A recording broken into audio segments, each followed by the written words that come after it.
아침 일라디오. 안녕하십니까. 오늘 아침 일라디오 아나운서 오승원입니다. 내수가 어려울 때마다 단골 카드로 나오는 방안이 있는데요. 바로 임시공휴일 지정입니다. 정부가 주말과 설 연휴 사이에 끼어있는 1월 27일 또는 31일을 임시공휴일로 지정할지 부처 간 협의 중인 것으로 알려지고 있죠. 이렇게 되면 최장 9일간의 황금 연휴가 더 많은 직장인들에게 가능해지는데요. 임시공휴일 지정이 실제 내수 부양 효과가 있는지에 대해 늘 반론이 제기되는 데다가 최근에는 정치적인 불확실성과 맞물려서 국가 경제의 위기감이 커지는 상황이다 보니까 회의적인 목소리가 많이 나오는 것 같습니다. 이게 노는 날이 늘어나는 이 직장인들로선 반길만 하겠지만요. 마음 편히 놀고 소비할 여력이 그만큼 생길지는 의문이 들죠. 월급 주는 사장님 입장에서는 불만이고 답답할 것 같고요. 긴 연휴 동안 소득이나 매출이 줄어드는 많은 직종들이 있을 텐데요. 민생 경제는 더욱 어려움에 처할지도 모르겠습니다. 임시공휴일 지정과 함께 민생 경제를 돌보는 대책들을 더욱 꼼꼼히 살펴봐야 할 것 같고요. 당장 파행을 거듭하고 있는 탄핵 심판 절차와 같은 이 정치적 이슈를 잘 진행시키는 게 근본적인 문제 해결에 도움이 되겠죠. 1월 8일 수요일 오늘 아침 일라디오 출발합니다.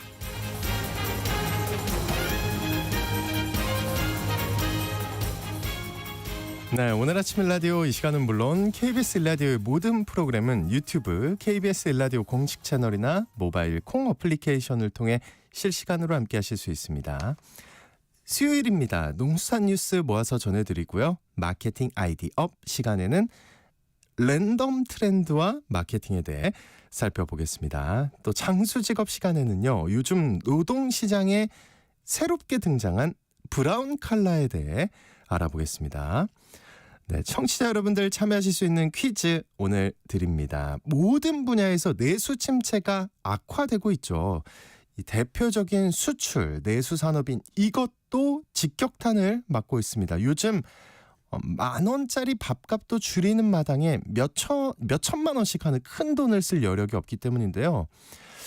그래서 정부가요. 이것의 소비를 촉진하기 위해서 올 상반기에 이거를 구입하면 개별 소비세를 30% 인하해 준다고 하죠. 대표적인 수출 품목이자 주력 산업인 이것은 무엇일까요? 네, 이것은 무엇일까요? 자, 추첨을 통해 농촌진흥청에서 제공하는 흑삼 세트를 한 분께, 향긋한 커피를 드실 수 있는 모바일 커피 쿠폰은 4분께 드리겠습니다. 방송에 참여하실 분들은요. 단문 50원, 장문 100원이 드는 유료 문자 샵 9730으로 보내주시기 바랍니다. 유익한 정보와 살아있는 이야기가 있습니다. KBS 오늘 아침 일라디오.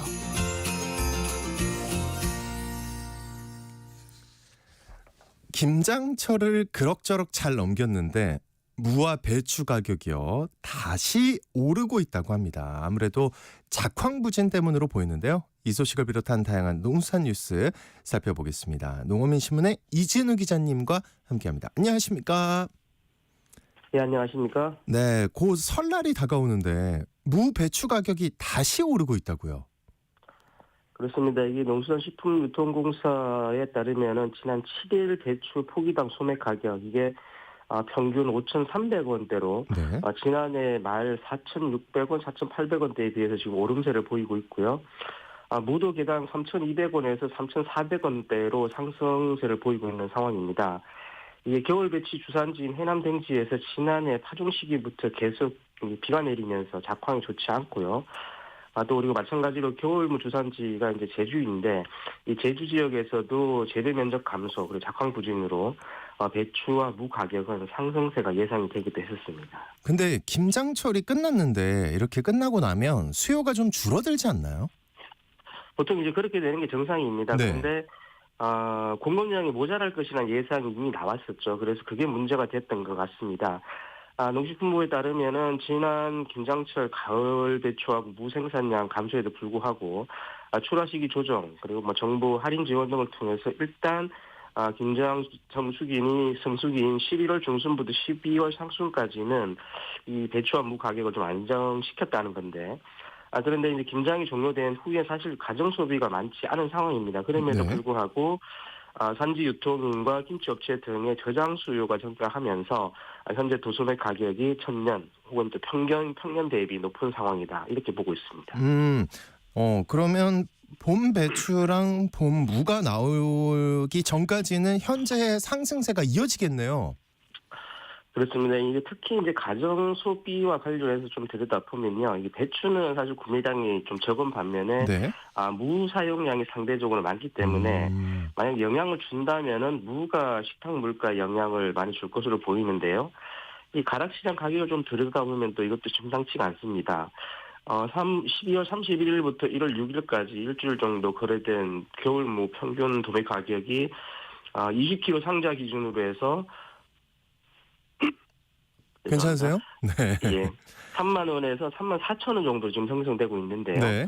이게 전년 동기가 9천 원에서 만 원 정도였으니까 한 3배 정도 지금 이미 오른 겁니다.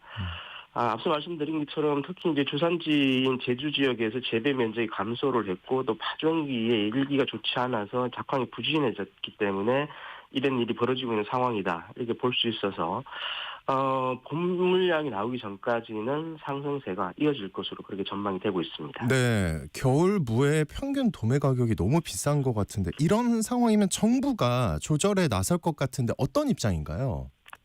그제 이제 관련 대책이 나왔는데요. 예. 배추와 무에 대해서 이제 할인 지원을 계속 지원을 하고, 그 정부가 비축하고 있는 물량 그리고 계약 물량을 공급하는 것을 확대한다, 이런 내용이 있습니다. 그리고 또 할당관세 적용을 통해서 수입을 하는 등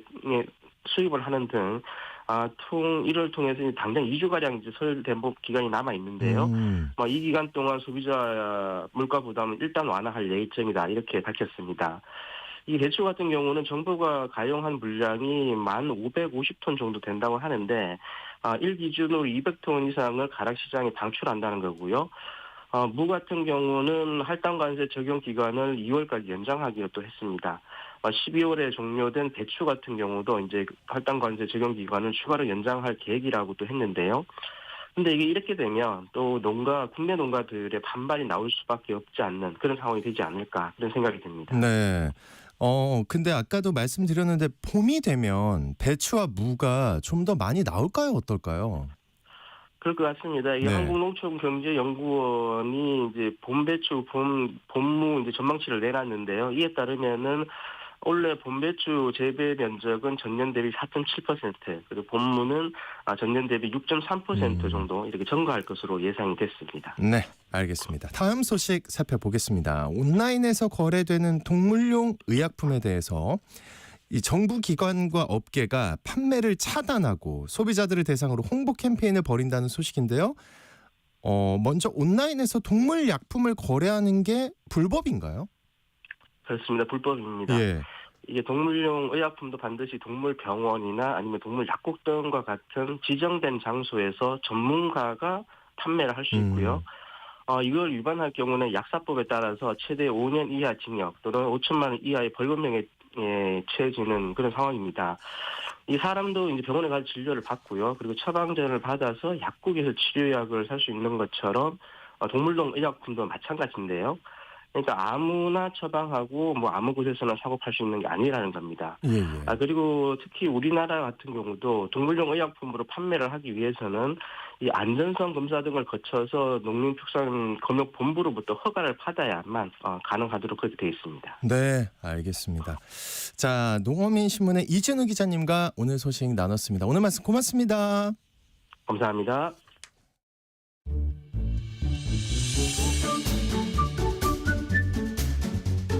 아침을 여는 기분 좋은 습관. KBS 오늘 아침 1라디오.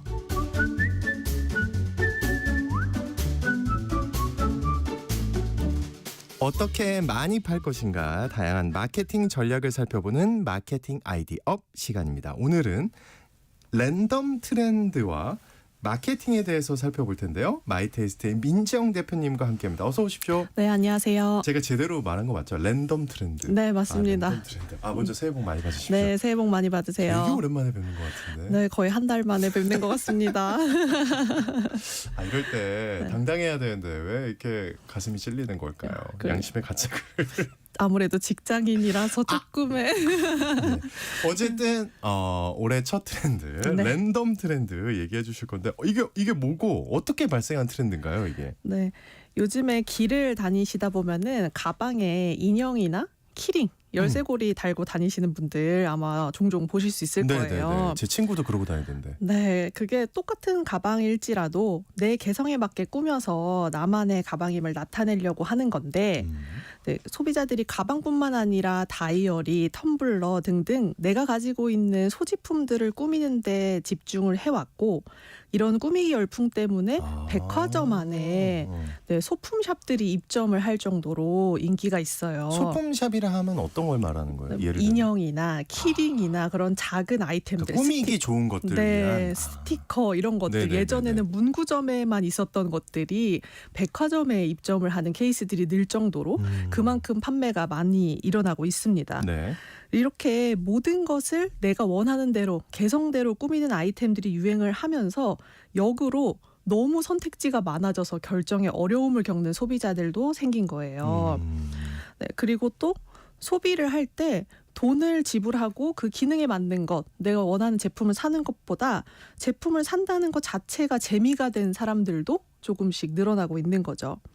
그래서 이렇게 다양한 이유로 그냥 기업이 혹은 브랜드가 제공을 해주는 랜덤 제품에 대한 인식이 조금 좋아지고 구매도 늘어나고 있고 심지어는 일상생활에서도 소비자들끼리 랜덤 이벤트를 즐기는 트렌드가 생기기 이벤트? 시작했거든요. 예. 네, 그래서 과거의 랜덤 마케팅이다라고 하면은 조금 안 좋은 사례들이 B급 제품들을 랜덤 박스에 넣어서 재고 떨이를 하는 식으로 소비자들에게 판매를 하는 케이스들도 있었고 뭐 모든 가수들이 그렇진 않지만 앨범에 랜덤 포토카드를 넣는데 경우의 수를 너무 많이 넣어서 팬들이 구매를 좀 과도하게 엄청나게 하는 경우. 네, 그렇게 좀 소비를 유도하는 케이스들이 문제가 그렇게 한 다음에 버리거나 네, 그렇죠. 맞아요. 이렇게 하던데. 맞아요. 그래서 쓰레기도 많이 나오고 이러는 경우들이 랜덤 마케팅에 조금 안 좋은 사례였는데 요즘에는 소비자도 그리고 기업들도 모두 만족하는 재미있는 랜덤 트렌드들이 있어서 그 부분들을 소개해드리려고 합니다. 이게 설명을 하나하나 듣다 보니까 그걸 얘기하시는 거구나 알겠어요. 그러면 랜덤 트렌드로 인해서 좀 새롭게 주목받는 아이템들은 어떤 게 있나요? 네, 과거에 아마 한 번씩 해보셨을 텐데 뽑기 기계가 다시 돌아왔어요. 동전 넣고 레버 돌려서 캡슐 기분 나오는. 되게 좋은데. 네, 뭐가 나올지 기대도 되고 재미있잖아요. 네네. 그래서 어릴 때 문구점 앞에 있던 뭐 한두 개짜리 뽑기 기계가 아니라 뭐 홍대나 성수 이런 곳에 천여 종의 장난감을 뽑을 수 있는 랜덤 뽑기 가게들이 늘어나고 근데 있거든요. 막 한 번 돌리는데 막 엄청 비싼 거 아니에요? 맞아, 기본적으로 1,000원, 3,000원, 5,000원 이렇게 그 가격대도 정도면? 그만큼 좀 네네네. 늘어났습니다. 그래서 이 유행 직전까지는 인형 뽑기 가게들 아마 많이 보셨을 거예요. 근데 이 인형 뽑기 기계들은 원하는 인형을 고르고 그리고 내가 뽑거나 혹은 못 뽑거나 그런 그 확률 게임이 좀 있었는데 이 랜덤 뽑기 기계들은 선택권은 없지만 기계에서 어쨌든 제품이 하나씩은 나오는 그런 차이점이 있고요. 꽝은 없다. 네, 그렇죠. 그리고 인기가 많은 캐릭터, 피규어부터 뭐 소품 등등 그 유행하고 있는 다양한 아이템들이 뽑기 기계에서 나오고 있습니다. 그래서인지 요즘에는 인형 뽑기 가게들도 확률을 높여서 레버를 돌리면 나오는 뽑기 가게들과 경쟁을 하고 있다고 할 정도라고 해요. 그렇군요. 예. 네. 또 다른 변화는 이제 기념품들인데요. 이제 새해에는 이제 달력 굿즈가 많이 나오잖아요. 네. 그래서 국내 영화관 중 하나에서도 매년 그 새해를 맞아서 달력을 이제 기념품으로 출시를 하는데 이제 작년에는 인기 애니메이션 캐릭터와 협업을 해서 탁상 달력과 스티커를 이제 내놓았다고 하더라고요. 근데 올해에는 여기에 랜덤 요소를 넣어서 어드벤트 캘린더라는 걸 하나 추가를 했어요. 어드벤트? 네, 우선 어드벤트 캘린더는 그 원래 크리스마스를 기념하면서 크리스마스 한 달 전부터 매일매일 하루에 한 개씩 달력을 뜯으면 거. 그 안에 작은 선물들이 들어있는 거예요. 그래서 12월 한 달 동안 25일 동안 이제 25개의 선물을 받고 또 정말 크리스마스를 기다리는 그런 이벤트 달력인데 국내에서는 조금 생소한 개념이었지만 해외 브랜드들을 중심으로 해서 최근 2, 3년간 좀 늘고 있는 네, 유형의 기념품이거든요. 네네네. 그래서 이 영화관도 그 어드벤트 캘린더를 만들어서 이 안에 달력을 꾸밀 수 있는 30가지의 자석을 넣은 거예요. 캐릭터들 자석을. 그래서 열어보기 전까지는 어떤 선물이 들어있는지는 모르지만 수십 가지의 선물을 제공하면서 또 기대감도 주고 재미까지 주는 이런 것 때문에 더 큰 인기를 끌었다고 합니다. 야, 전 사실 처음 들어봅니다. 어드벤트 캘린더라는 게 있었구나. 아마 저 같은 분들 꽤 있으실 걸요. 뭐야 이게 검색해보는 분들 있을 것 같은데. 그리고 또 스포츠 브랜드에서 옷과 신발을 내 취향에 맞게 꾸밀 수 있는 아주 네. 특별한 매장을 만들었다고요? 오프라인 매장이에요? 네, 맞아요. 오프라인 매장? 네, 글로벌 브랜드들이 뭐 명동이나 역시 뭐 홍대 이렇게 젊은 친구들이 많이 오는 곳에 네. 오프라인 매장을 이제 많이 가지고들 있잖아요. 근데 거기에 커스텀 매장을 같이 네, 만든 거예요. 그래서 우리가 보통 신발을 구매한다, 옷을 구매한다라고 하면 같은 모델이다 그러면 당연히 동일한 디자인이어야 그렇죠. 하잖아요. 예. 그래서 고객들은 남들하고 좀 달라 보이려고 하면은 지금까지는 한정판을 사거나 뭐 디자인이 특별하고 또 희소성 있는 제품 그 모델을 사야만 내가 좀 특별한 제품을 얻을 수 있었는데 이렇게 세상에 하나밖에 없는 제품을 가지고 싶어하는 고객들을 위해서 수백 수천 가지의 조합을 랜덤으로 제공을 하면서 원하는 거를 그냥 커스텀할 수 있게 만든 거예요. 아, 저는 신기한 게 온라인이면 네. 왠지 될 것 같은데 오프라인에서 이렇게 한다는 게 좀 놀랍네요. 네, 맞아요. 그래서 브랜드 매장을 가보면 이제 800여 종 이미지 스티커를 제공하는 곳도 있어요. 그래서 이걸 활용해서 옷과 가방을 꾸밀 수 있게 했는데 바로 그 자리에서 제작을 해서 주는 이야. 케이스들이 늘고 있고요. 네. 또 테니스화를 판매하는 브랜드는 원래는 커스텀 스튜디오에서 발 모양에 맞춘 밑창을 만들어서 신발을 제작해주는 기능에 조금 초점을 맞췄었는데 이제는 나머지 디자인은 고객의 취향에 맞춰서 알아서 다 해주는 된다. 네, 오. 그런 커스텀 제품도 늘어나고 있습니다. 또 하나 그 오프라인 매장 얘기하셨는데 네. 어떻게 꾸며져 있냐 하면 그 진열대가 크게 네, 매장 한가운데 있고요. 거기에 옆에는 옷걸이의 기본 아이템, 무늬가 없는 단색 티셔츠, 흰색 운동화들이 쫙 진열돼 있고 예. 커다란 테이블에 꾸밀 수 있는 액세서리들을 깔아놨어요. 그래서 그 진열대 위에서 제품을 사서 액세서리들을 랜덤하게 다 고르고 나면 우와. 네, 정말 하나뿐인 제품을 가질 수 있게 되는 겁니다. 야, 이거는 저 같은 이렇게 스포츠 브랜드 좋아하는 사람 입장에서 달려가겠는데요, 지금. 예. 그러니까요. 네. 진짜 나만의 제품을 가질 수 있다는 특징에다가 한국 매장에서만 받을 수 있는 랜덤 장식이 있다는 것 때문에 외국인 관광객들이 관광 코스에 글로벌 브랜드임에도 불구하고 이런 스포츠 브랜드 샵들을 네, 추가할 정도라고 합니다. 그렇군요. 그리고 요즘 소비자들은 여행을 떠날 때도 네. 지역을 랜덤하게 고른다던데, 야, 이게 무슨 얘기일까요? 일단 이해가 안 되는데 네. 여행은 내가 선택해서 가는 건데, 그렇죠. 계획도 그걸 안- 정하고. 그렇죠. 근데 그걸 안 한다고요? 맞습니다. 무슨 의미가 있을까요? 네, 우선은 네. 주사위를 굴려서 크리에이터들의 여행지를 정했던 예능 프로그램이 있었는데 기억나죠. 네, 예. 그런 것처럼 국내 MZ 세대들이 누가 시키지도 않았는데 지도나 도시명이 적힌 돌림판에 임의로 여행지를 찍어서 방문하는 랜덤 여행이 늘어나고 있어요. 그러니까 자기가 만들어 놓고 자기가 돌리는 거예요? 맞아요. 취향 존중합니다. 네. 예. 어딜 가도 만족도가 높다라는 의미인지. 그렇군요. 예. 또 그리고 재미를 위해서 하는 경우들이 많은데 그래서 포털 사이트에 랜덤 여행을 한번 검색을 해보시면 친구들과 랜덤 우정 여행을 다녀왔다라는 콘텐츠들 아마 쉽게 보실 수 있을 거예요. 스스로 예능을 찍는군요. 네, 그렇습니다. 예. 그래서 여행지를 랜덤으로 정하는 케이스들도 있고 가는 방법, 관광, 맛집 등 여행에서 우리가 결정해야 되는 요소들이 있잖아요. 그런 것들을 그때그때 랜덤으로 정하고 그걸 콘텐츠로 만들어서 네, 또 다른 분들에게 다른 팔로워들에게 추천도 하는 그런 그 일반인들의 트렌드가 재밌네요. 네, 늘어나고 있는데요. 네. 그래서 기대를 안 하고 떠난 여행이니까 오히려 의외의 상황이 재미가 있고 또 어디든지 만족도가 높아진다라는 후기도 있습니다. 그래서 기업들이 국내 지도에 모든 도시들이 아니라 관광 도시들만 표시돼 있는 그런 지도를 만들어서 출시를 하기도 하고요.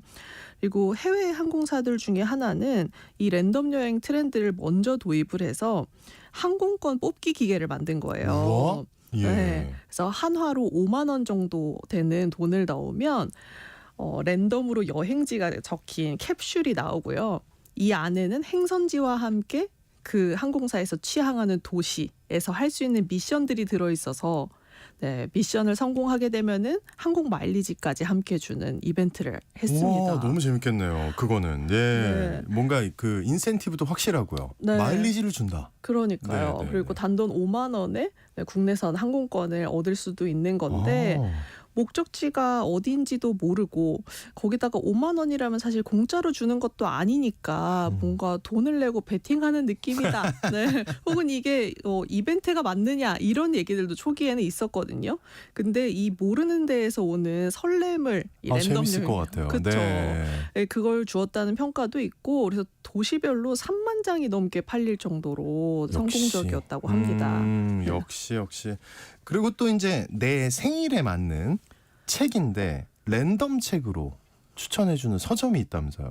네, 아까도 말씀드렸듯이 소비자들이 랜덤 추천을 받고자 하는 이유들이 내가 선택하기 쉽지 않아서이기 때문이잖아요. 그래서 종류가 너무 많거나 내가 맞는 게 뭔지 모르는 경우가 많은데 그래서 아무거나 추천을 좀 받고 싶다. 이런 분들이 늘어나고 있습니다. 그래서 책도 마찬가지예요. 뭔가 읽고는 싶은데 어떤 작가의 무슨 책을 읽어야 될지 모르겠는 그런 분들을 위해서 그 생일책 코너가 있더라고요. 그래서 365권의 책에 똑같은 포장지로 감싸놨는데 나와 생일이 같은 작가의 작품 중에 하나를 추천받을 수 있는 거예요. 예, 좀 재밌네요, 그것도. 네, 예. 그래서 보통은 뭐 내가 좋아하는 작가라고 해도 생일까지 알기는 쉽지가 않잖아요. 근데 추천받은 작가가 이미 알고 있던 작가라면 동질감도 좀 커지고 또 몰랐던 작가라면 더 빠르게 가까워지면서 그 대표작도 추천받을 수 있으니까 경험이 확장되는 계기로 굉장히 충분해 보이고요.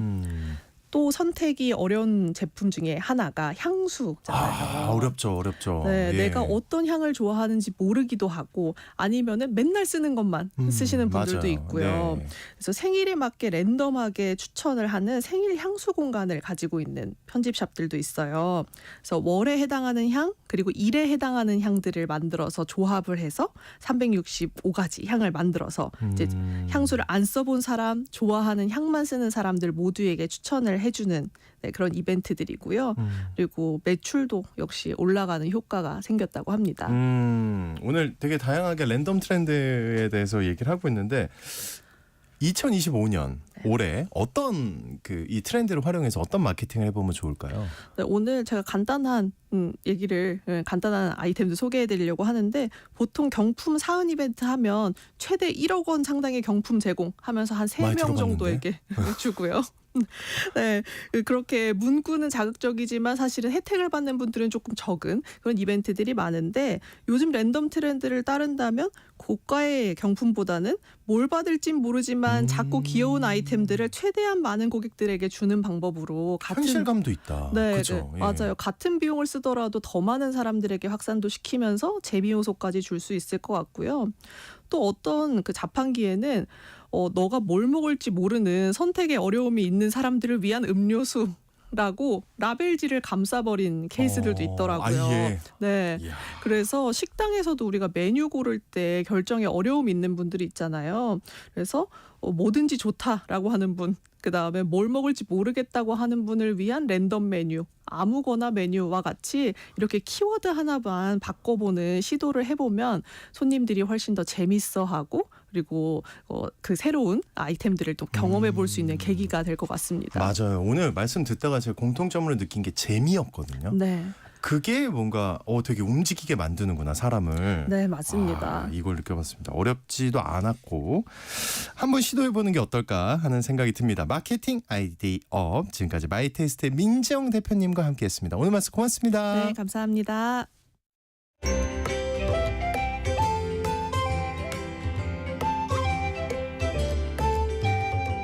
상쾌한 하루의 시작.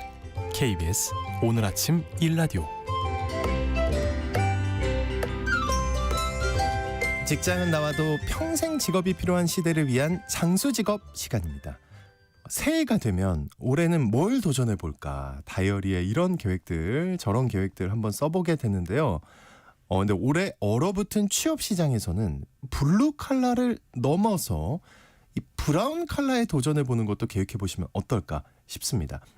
AI 인공지능의 발전과 함께 노동 시장에서 이 블루 칼라에 대한 인식이 바뀌고 있고요. 브라운 칼라까지 등장했다고 하는데요.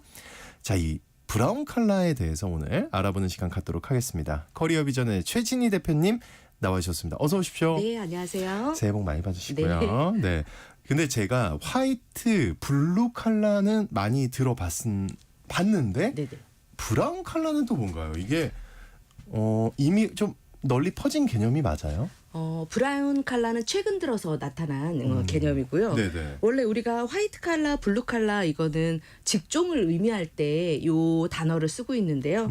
화이트 칼라 같은 경우는 우리가 육체 노동이 아니라 정신적인 노동, 즉 이제 사무실에서 일을 할 때 전문직이나 연구직이나 야외에서 밖에서 몸을 쓰지 않고 정신 노동을 하는 사람들을 화이트 칼라다 이렇게 얘기를 하고 있었습니다. 저는 막 그렇게 이해했거든요. 와이셔츠 많이 입고 이래서 그런가? 네네. 그것도 들어갑니다. 왜냐하면 와이셔츠가 입으니까 흰색이잖아요. 대부분 안에 양복 안에 있는 게 화이트 흰 셔츠니까 그걸 빗대어서 저희가 화이트 칼라다 이렇게 얘기를 하고 있는데요. 네네. 이 화이트 칼라 일자리가 최근에 이제 아무래도 인공지능 같은 기술 때문에 자리가 많이 좁아지고 있기 때문에 정리해고를 많이 하는 곳도 있고 그러다 보니까 화이트 칼라의 자리가 좁아져서 블루 칼라로 이제 눈을 좀 돌리고 있는 거고요. 우리가 기본적으로 알고 있는 블루 칼라는 육체 노동을 중심으로 하는 그 직무를 말할 때 그쵸. 블루 칼라다 이렇게 얘기를 하고 있습니다. 뭐 예를 들자면 생산 라인, 공장에서 생산 조립하는 업무라던가 품질 검사하던가 단순 업무를 조금 할 때 우리가 블루 칼라다 이렇게 얘기를 하다 보니까 과거에는 좀 전통적으로 이 블루 칼라에 대한 사회적 지위가 좀 낮았다. 인식이 그렇게 낮았다라고 보시면 되는데 최근 들어서는 이런 인식도 좀 많이 변화하고 있는 추세입니다. 최근에 이제 우리나라 기사에서도 스카이 출신의 대학을 나온 분이 일반 사무직으로 일을 하시다가 그만두고 나와서 도배공을 일을 하셨는데 네. 수입이 한 1.5배 엄청나다. 네, 훨씬 예. 1.5배에서 2배 정도 수입을 우리가 이 시간을 가져오니까. 통해서 소개도 많이 해드렸잖아요. 네네. 얼마나 좋은지. 그러니까 막 도배공도 물론 힘들긴 합니다. 요즘 젊은 네. 친구들은 그렇게 내가 몸을 쓰더라도 그냥 뭔가 수익이 있으면 좋겠다라고 해서 이렇게 가시는 그리고 분들이 내가 많아서. 언제든 일할 때 딱 원할 때 일하고 네, 쉴 때 맞습니다. 쉬고. 이제 네. 그게 이제 육체 노동하는 게 블루 칼라인데 문제는 이 블루 칼라 같은 경우는 비정규직이 많아요. 도배공도 일할 때는 하고 그렇죠. 안 할 때는 안 하니까 이렇게 비정규직으로 일하는 것보다는 기술을 조금 배워서 좀 더 안정적으로 일하면 좋겠다 해서 블루 칼라에서 한 단계 더 진화해서 그래서 브라운 칼라는 최근 들어서 이런 정신노동, 전문성과 육체노동을 합쳐진 개념이라고 보시면 될 것 같습니다. 브라운 칼라 같은 경우에는 육체노동과 뭐 정신적 노동이 결합된 상태니까 보통 우리가 일을 할 때 육체노동만 하는 게 아니라 전문 지식이나 기술이나 자격증도 필요하거든요. 시설 관리를 한다거나 기계 정비를 하거나 그냥 단순하게 정비가 아니라 기계 정비 중에서도 뭐 항공 정비를 한다던가 이런 자동차 정비를 한다던가 이런 거는 몸으로만 쓰는 게 아니라 머리도 뭐 그럼요. 전문 지식이 필요하죠. 네네. 예. 전문 지식이 숙련도도 필요하고 필요하고. 자격증도 필요하고 그래서 이렇게 블루 칼라보다 브라운 칼라는 조금 업무에 있어서 높은 숙련도를 요구하는 직무다라고 보시면 될 것 같습니다. 네. 그 블루 칼라의 기술 그리고 화이트 칼라의 어떤 전문성을 요구하는 브라운 칼라 이렇게 네. 이해를 하겠습니다. 근데 이 브라운 칼라가 등장하게 된 배경이 있을 것 같아요. 네, 이 브라운 칼라는 최근 들어서 나타났다라고 말씀을 드렸는데요. 네. 우리가 Z세대 이제 주로 1990년대 중반에서 2010년도 초반에 태어난 이 세대를 Z세대라고 하는데 이 Z세대들이 이런 브라운 칼라를 더욱 선호하는 경향이 있다 보니까 그래요? 예. 그러다 보니까 이제 브라운 칼라들이 뜨고 있습니다. 이 Z세대들은 스트레스 받으면서 일하고 싶지 않대요. 이렇게 아무리 사무직 실내에서 좋은 빌딩에서 좋은 기업에서 일을 해도 너무 스트레스가 받는 거 싫고 그리고 좀 수익성을 좀 더 요구하기 때문에 내가 그러면 좀 더 수익 피로감이 덜 든 업무를 선택하겠다라고 해서 이런 다양한 현장직 업무를 선호하고 있습니다. 최근 들어서 인테리어 시공 쪽도 많이 인기가 있고요. 조경이라던가 이런 시설 관리 쪽 이쪽은 기술적인 일자리를 추구하다 보니까 젊은 친구들이 그쪽으로 좀 많이 몰리고 있습니다. 아무래도 브라운 컬러를 선택하는 거는 가장 첫 번째는 기술의 필요성. 일을 하더라도 우리가 기술 하나는 갖고 있어야 된다. 이런 그런 말 많이 어르신들이 하잖아요. 예. 기술 하나는 갖고 굶어 있어야 죽진 된다. 않아. 네, 이러면서. 굶어 죽지 않는다. 예. 그래서 기술의 필요성 때문에 젊은 친구들이 이쪽 브라운 컬러를 요구하고 있고요. 아무래도 기술을 갖고 있으면 미래가 좀 불확실하더라도 기술로 이제 뭔가 안정적인 직업을 가져갈 수 있으니까 좋아하고 있고, 두 번째는 아무래도 AI 인공지능. 이 AI 그게 제일 인공지능의 무서워요, 발달 어떻게 때문에 보면. 네. AI 직무가 이 화이트 칼라 사무직 업무의 30% 이상을 다 대체하고 있습니다. 이미. 네, 이미 하고 있고요. 예. 우리도 이제 콜센터라던가 뭔가 안내 전화 114 전화하고 이제 기업에 전화하면 이게 채팅창으로 이렇게 돌려가서 상담원이 전화 받는 게 아니라 직접 우리가 다 채팅창으로 해야 되잖아요. 그렇게 다 대체되고 있다 보니까 그러면 인간이 대체되지 않을 수 있는 직무가 뭔가 있을까 했더니, 사람의 손이 되게 섬세하잖아요. 로봇이 할 수 없는 이 손으로 하는 섬세한 업무들은 인간이 하니까 이 섬세한 손으로 하는 기술을 요하는 직무를 하면 좋겠다라고 해서 이렇게 이제 AI 발전과 더불어서 요 브라운 컬러들이 뜨고 있는 겁니다. AI 발전과 어떤 MZ 세대의 어떤 트렌드랄까? 네. 이런 게 합쳐지면서 가는 거네요. 네, 그리고 이제 문화적 요소도 있습니다. 문화적 요소. 네, 예. 문화적으로도 좀 많이 변하고 있는데요. 옛날에는 뭔가 육체 노동만 하면 그래서 공부해야 되잖아. 공부하지 않으면 저렇게 고생한단 말이야. 네. 어른들 막 이런 얘기도 많이 그쵸, 했잖아요. 그쵸. 네. 저렇게 고생하지 않으면 공부를 해야지. 그래서 공부를 하고 대학을 가야지. 그래서 우리나라 대학 진학률이 세계 1위지 않습니까? 네, 네. 그렇게 했었는데 그 문화가 조금씩 바뀌고 있다라는 거예요. 노력한 만큼 보상받는다라는 문화가 생기고 있는 거죠. 내가 육체 노동을 해도 힘들지만 그래도 그만큼 보상을 받으면 이것도 가치 있는 일이야. 훨씬 더 좋은 일이야. 라고 맞죠. 해서 네. 그런 문화적 변화가 이런 브라운 컬러로 이 젊은 친구들이 지원하게 하는 이런 문화를 형성했다라고 보시면 될 것 같습니다. 그리고 요즘에는 취업 교육들, 직업 훈련 교육들 보면 대부분 기술을 가르칩니다. 그냥 이제 육체 노동하는 게 기술적으로. 그러다 보니까 직업 훈련 기관들에서도 기술을 가르치다 보니까 젊은 친구들이 내가 인문계나 뭔가 기술을 갖고 있지 않아도 저런 직업 훈련 기관 취업 교육을 받으면 내가 기술을 기반으로 취업할 수 있겠네라는 이런 좀 자신감도 생기고, 그래서 이쪽으로 진입을 하는 거죠. 아마 대한상공회에서도 그렇고 뭐 일 경험에서도 그렇고 노동부에서 하고 있는 직업훈련 교육들을 보면 AI 교육이라던가 빅데이터 교육이라던가 우리가 이런 기술을 기반으로 한 교육들을 많이 하고 있다 보니까 인문계를 전공을 했었어도 이분들이 그런 기술을 배우고 나서 취업을 하다 보니까 브라운 컬러로 진입할 수 있는 이런 장벽이 좀 낮아져서 오히려 이쪽을 선호하기도 합니다. 말씀 듣다 보니까요, 화이트 블루가 없어질 것 같은데요. 네. 어떻게 생각하면? 예, 맞아요. 예. 현대 직업 세계에서는 점점점 더 이런 인식이 많이 커지고 있고 블루 컬러와 화이트 컬러의 경계가 허물어지고 있다라고 이미. 보시면 네. 됩니다. 허물어지는 과정에서 이제 브라운 컬러가 나오면서 그게 이제 모든 걸 왠지 장악할 것 같아요. 네, 그렇습니다. 그 블루 컬러에 대한 인식이 바뀌고 있다고 들었는데 어떻게 바뀌고 있나요? 블루 컬러에 대한 인식이. 최근 젊은 세대들 사이에서도 블루 컬러에 대한 인식이 되게 긍정적으로 많이 그럴 바뀌고. 것 같아요. 네네네, 예. 그렇습니다. 어차피 다 대체될 거. 네네. 저건 안 되겠지. 그렇습니다. 최대한 늦게 대체될 걸로 가자. 이런 젊은 친구들한테 물어봤습니다. 네. 본인이 이런 육체 노동을 하는 블루 컬러에 대해서 어떻게 생각하냐 그랬더니 젊은 친구들이 거부감이 줄어든 걸 넘어서 심지어 나는 기회가 되면 블루 컬러에 취업할 의향이 있습니다. 이게 10명 중에 7명이 이렇게 70%가. 네, 70%가 난 현장에 가서 그냥 일할 의사 있습니다. 이렇게 얘기했습니다. 옛날처럼 이렇게 좋은 건물 안에서 화이트 컬러로 일하는 이런 선호도가 조금 많이 깨지고 있다라고 보시면 될 것 같고요. 네.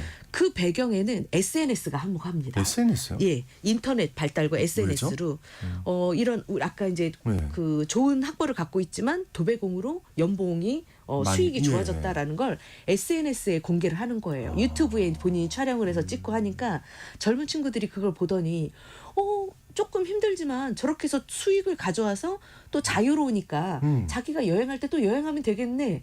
이런 생각을 하니까 그러니까 몇 달 일해서 네, 탁 그렇죠. 벌고 그렇죠. 몇 달 여행 다니고. 네, 여행 다니고 막 저도 그런 게시물 봤거든요. 진짜 그게 부럽던데. 이게 나 네. 혼자 산다 뭐 이렇게 나오는 프로그램처럼 막 뭔지 저 삶이 되게 좋아 보이는. 아니 그 나 혼자 산다도 그렇지만 그냥 유튜브에 쳐봐도 너무 많아요. 너무 자유롭게 예. 너무 잘 사는 친구들이 많은 거예요. 세계 여행 다니고. 네, 그걸 보니까 언제든 다시 와서 취업할 나도 수 있고. 한번 이런 생각이 들다 보니까 그런 인터넷이나 SNS 때문에 이게 조금 더 확산된 경향이 있고요. 네. 두 번째는 젊은 세대들에게 있어서 이런 직업관이 변화했다는 것도 중요한 요소입니다.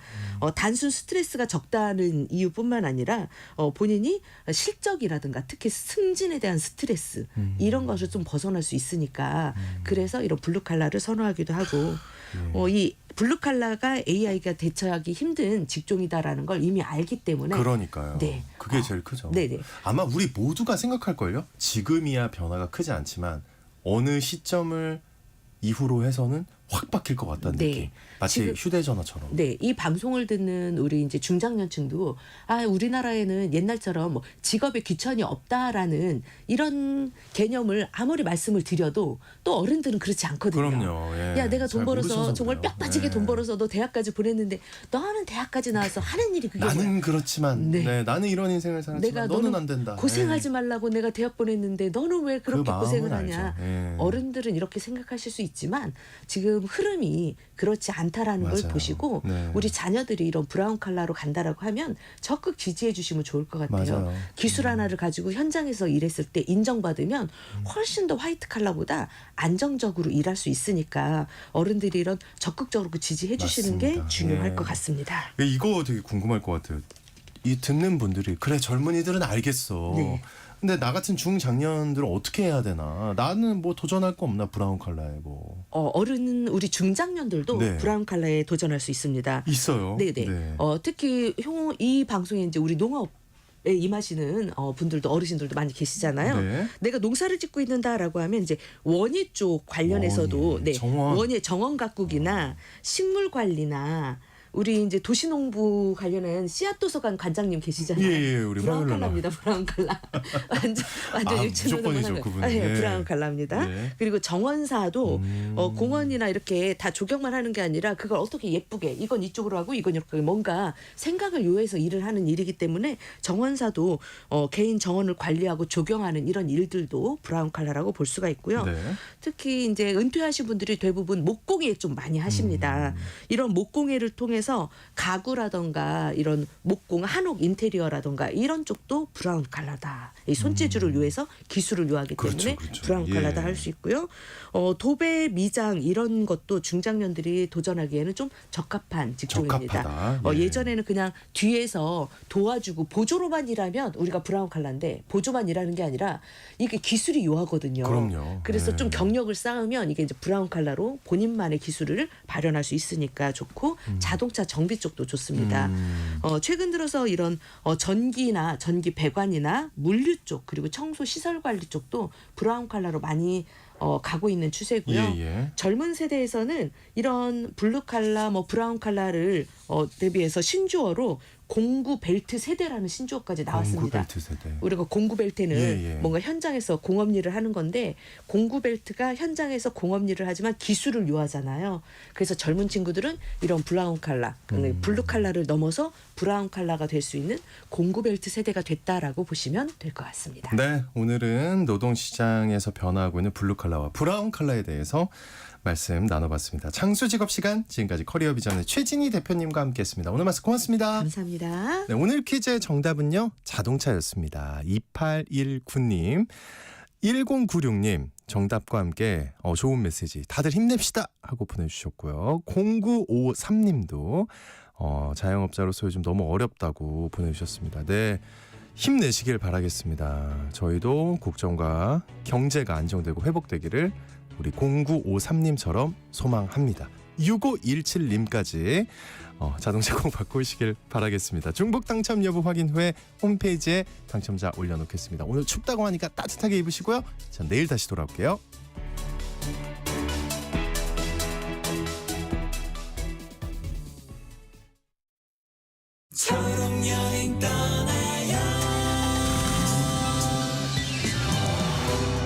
떠나고 싶지만 발걸음이 쉽게 떨어지지 않을 때